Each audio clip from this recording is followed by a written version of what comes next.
Hello, मां कल्पना चेलानी तव्हांजे लाइ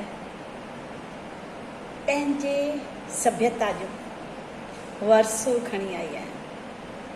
असां सिंधी त आहियूं, पर असां केतिरा पंहिंजे संतनि सूफ़ियुनि खां अणॼाण आहियूं। असांखे पंहिंजनि ई सूफ़ियुनि संतनि जी ॼाण तमामु घटि आहे। असांजा केतिरा न संत थी गुज़रिया आहिनि, संत कंवर भगत, संत सतराम भगत, संत टेऊराम भगत, ॿिया बि केतिरा सिंध में। अॼु मां तव्हांखे असांजे सिंधियुनि जो सरताज सामी जन, सामी साहिब, टे मूर्ति हुआ, शाह, सचन ऐं सामी। त अॼु मां तव्हांखे सामीअ जे बारे में कुझु ॿुधाईंदसि। असां सिंधी आहियूं, असांखे पंहिंजे जातीअ ते फ़ख़ुरु आहे। मूं ॿियनि जातियुनि खे ॾिठो आहे, उन्हनि जे नंढनि नंढनि ॿारनि खे बि उन्हनि जे संतनि सूफ़ियुनि जी ख़ूब ॼाण हूंदी आहे। मां 35 सालनि खां पढ़ायो आहे ऐं ख़बर अथव अलॻि अलॻि मीडियम में, हिंदी, सिंधी, अंग्रेज़ी, ऐं मूं जाचियो त केतिरनि ई ॼणनि खे ख़ूब ॼाण हूंदी आहे, पर असीं सिंधी थोरा पुठिते पियल आहियूं। मूंखे सची में नथो वणे चवणु, पर इहा हक़ीक़त अथव। ॿियूं जातियूं किथे बि गॾजंदियूं आहिनि न सिंधी ॻाल्हाईंदियूं, मतिलबु पंहिंजी भाषा ॻाल्हाईंदा, पर असीं सिंधी किथे बि गॾजंदासीं न, अंग्रेज़ीअ में पिया गिट मिट कंदासीं। एतिरो न सोचींदासीं त असां पंहिंजी भाषा ॻाल्हायूं न। त चवण जो मतिलबु इहो त अॼु मां तव्हांखे सामी साहिब जे बारे में कुझु ॿुधाईंदसि। सामी साहिब जो असलु को नालो चैनराय बचूमल हो। हिन जो जनमु शिकारपुर में थियो। हाणे शिकारपुरी धंधे में ॾाढा होशियारु हूंदा अथव। हीअं पिणु शिकारपुर में रहंदो हो त हिन जो धंधो कपिड़े जो हूंदो हो। हीउ कपिड़े जो वापारी हूंदो हो ऐं शिकारपुर खां अमृतसर ताईं कपिड़े जो वापारु कंदो हो। हिन साहिब जा इहे ॿ ई मर्कज़ हुआ, शिकारपुर ऐं अमृतसर। सामी साहिब जी मुलाक़ात हिकु वेदांती पंडित स्वामी मेंघराज सां थी। श्री मेंघराज शिकारपुर जे वेझो ई हेमनदास जे मड़ीअ में रहंदो हो। स्वामी मेंघराज सामीअ खे मतिलबु त चैनराय खे अध्यात्मक ज्ञान ॾेई उन जे जीवन में हिकु नओं मोड़ आंदईं। बसि पोइ छा, चैनराय जेके बि सलोक रचिया उन्हनि में सभिनीनि खे स्वामीअ जो ॾठल रूप सामी या मेंघो इन्हनि जे नालनि सां उहे सभु रचियाई। सामीअ जो संपर्क लाॻापो मुस्लिम दरवेशनि सां, हिंदू जोगियुनि सां पिणु हूंदो हो।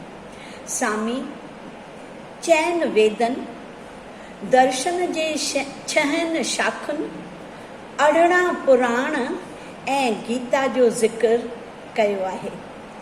सामीअ मथां सिख पंथ जे ग्रंथनि जो बि काफ़ी असरु थियो आहे। हिन साहिब कर्म योग, ज्ञान योग, भक्ति ऐं वेदांत जी सिख्या ग्रहण कई। 17 सालनि जी कड़ी महिनत खां पोइ हिन 40 सालनि जी उमिरि में ज्ञान प्राप्त कयो। सामीअ जे सलूकनि में असांखे मुस्लिम कवियुनि जी, हिंदियुनि कवियुनि जो ख़ूब झलक मिलंदी आहे। सामी साहिब गुरमुखीअ में लिखंदो हो। छा कंदो हो, पननि जे टुकड़नि ते, काठ जे टुकड़नि ते लिखंदो वेंदो ऐं मटकनि में विझंदो वेंदो हो। ॿुधण में ईअं बि आयो आहे त हिकु साधू आयो, हिकु हुन जो मटको खणी अलाए कहिड़ी ओढ़ा में गुम थी वियो, ख़बर ई न पई।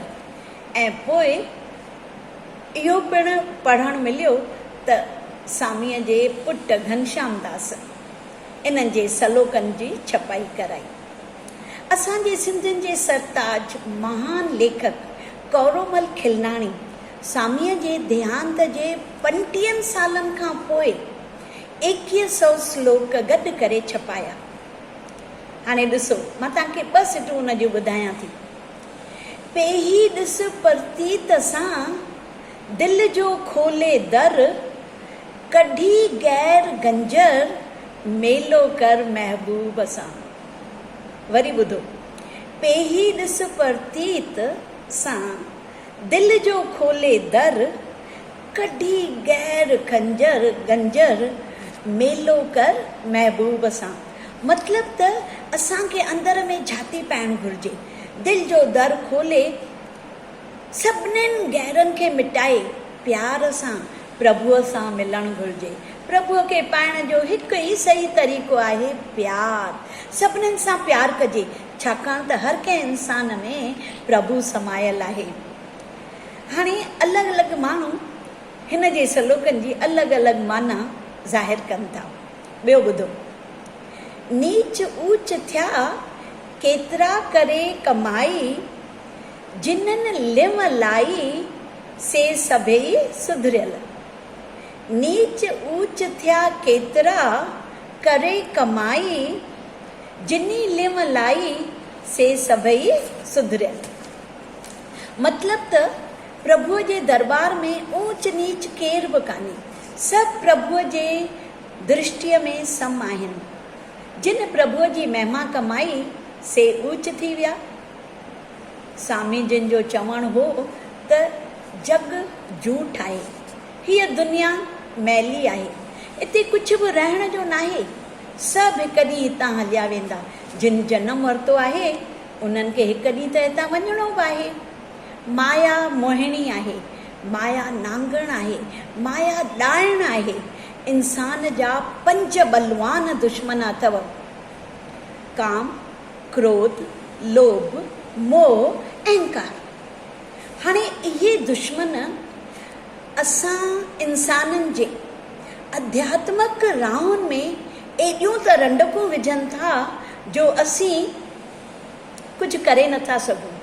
इहे 5 दुश्मन इंसान जे मथां हावी पइजी वञनि था। स्वामी चवे थो, असांखे जॾहिं दुख हूंदो आहे त असां प्रभुअ खे यादि कंदा आहियूं, त पोइ भली चऊं न कि अहिड़ो दुख भले ॾे प्रभु, अहिड़ो रोग ॾे जो असीं तोखे यादि त कयूं।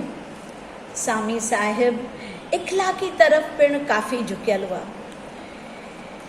चवंदा हुआ, जन शेवा आहे प्रभु शेवा, ॿियनि जे कल्याण में ई पंहिंजो कल्याण आहे।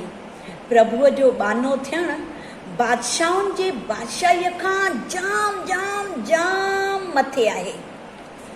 असांजा इहे जेके 2 मूर्ति शाइर हुआ, शाह, सचल ऐं सामी, इहे असांजे सिंध जा आला मशहूर सरताज आहिनि। शाह साहिब 7 सूरमियूं लिखियईं ऐं उन्हनि ज़रिए इहो ॿुधायईं त दुनवी इश्क खां असीं प्रभुअ जे इश्क ॾांहुं वञी सघूं था। हिननि असां सां ख़ूब वड़ कयो। जेको सिज चंड तारनि जे हूंदे कॾहिं मिटजण जो नाहे। दुनवी इश्क खां इलाही इश्क ताईं शाह साहिबु असांखे वठी हलियो न। सच में तव्हां उहे सूरमियूं पढ़ंदा, लैला मजनू, हीर रांझा, लीला चनेसर, त इहे सच में असांखे दुनवी इश्क खां इलाही इश्क ॾांहुं प्रभुअ ॾांहुं माइल कनि था। शाह साहिबु हिकु ॿी बि ॻाल्हि चई त जेको असां दिगड़ो रधो आहे न, उन जो ढक सचल लाहींदो। छाकाणि त शाह साहिबु मीम मेछ में लिखियो, पर सचल बेबाक हो। उन खुले आम चई, आऊं जो ई आहियां सो ई आहियां, को कीअं चवे को कीअं चवे। ऐं सामी, उन त वेदांत जा असुल एतिरा त घड़ा भरिया आहिनि कि बसि न। अहिड़ा श्लोक लिखिया अथई जो पढ़ंदे ई मौज अची वञे थी। सच जे राह ॾांहुं इंसानु तेॾी महिल त हलण ई शुरू थो करे। हिन मुस्लिम सूफ़ी बि काफ़ी लिखिया अथई। सूफ़ियुनि सां पिणु केतिरा ई दफ़ा मिलियो ऐं उन्हनि जी छाप बि थोरी थोरी हिन जे सलोकनि ते पए थी। जीअं हिकु त मां तव्हांखे ॿुधाइणु चाहींदसि, अजाइब अक़ुल सामीअ ॾिनो सतगुरु, नूर महल नरबार में परची कयो परवेश, मिटियो कल कलेश सभु घट ॾिठा सुपरी। वरी ॿुधो, अजायब अकुल सामीअ ॾिनो सतगुरु, नूर महल नरबार में परची कयो परवेश, मिटियो कल कलेश सभु घट ॾिठा सुपरी। मतिलब त हे इंसान, जेको तूं ॾिसी थो न, उहो अजायब हस्तीअ जो जलवो आहे। भॻवानु ॾिसे थो, ॿुधे थो, चवे थो। संसार निराकार जो आकार रूप आहे। असां प्रभुअ खे ॾिसी नथा सघूं, पर उहो आहे ज़रूरु। अहिड़ी हिकु शक्ति आहे जेका हिन दुनिया खे हलाए थी। उनखे कोई रूप कान्हे। असीं उन्हनि खे हज़ारे करोड़े रूप ॾियूं था ऐं उन्हनि जी असीं पूॼा कयूं था। ॿुधण में अचे थो त स्वामी साहिबु 120 सालनि जे वहीअ में शांत थी विया। किन जो चवणु वरी इहो आहे त स्वामी 107 सालनि में प्रभुअ जे राहुनि ॾांहुं हलंदा रहिया। मतिलब त प्रभुअ सां वञी मिलिया। अहिड़ो हो असां सिंधियुनि जो सरताज स्वामी। केतिरियूं न असांखे सिखियाऊं ॾिनई। सच में जेकॾहिं असीं उन ते थोरो बि अमल कयूं न त असीं पाण खे वॾ भागी सम्झंदासीं। त मां हिते हाणे इहो पूरो थी कयां।